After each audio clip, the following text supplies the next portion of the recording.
სხვა პოლიტპატიმრებთან ერთად 13 იანვარს რევაზ მომლაძეც დაათავისუფლეს. ბიძინა ივანიშვილის ბაკურიანის რეზიდენციის დაცვის ყოფილ უფროს გამოძიება ბაკურიანში მიწის ნაკვეთის არასწორად შესყიდვას ედავებოდა.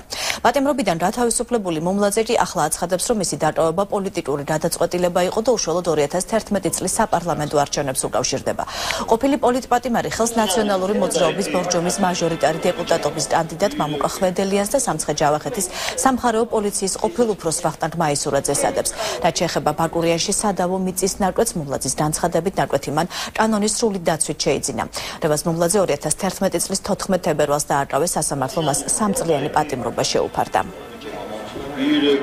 მინდა დიდი მადლობა გადაუხადო ჩვენ პატრიარქს პატიმრების სახელით, ჩვენს სამღვდელოებას, ჩვენს მამაოებს, რომლებიც თითქმის ათობით ადამიანი ყოველდღე შემოდიოდა და ეფერებოდა პატიმრებს ციხეებში და დიდად ანუგეშებდნენ თითოეულ მათგანს. ჩვენ ამ ყველაფერს ის 10 თვის მანძილზე უყურებდით, რომ რა ხდებოდა ბორჯომის რეგიონში, ჩვენ აქ ვსახურობ და ჩვენ ყველა დეტალი ვიცოდით იმ სამართლობის, რაც ხორციელდებოდა მაშინდელი ხელმძღვანელობის ადგილობრივ ეს იყო.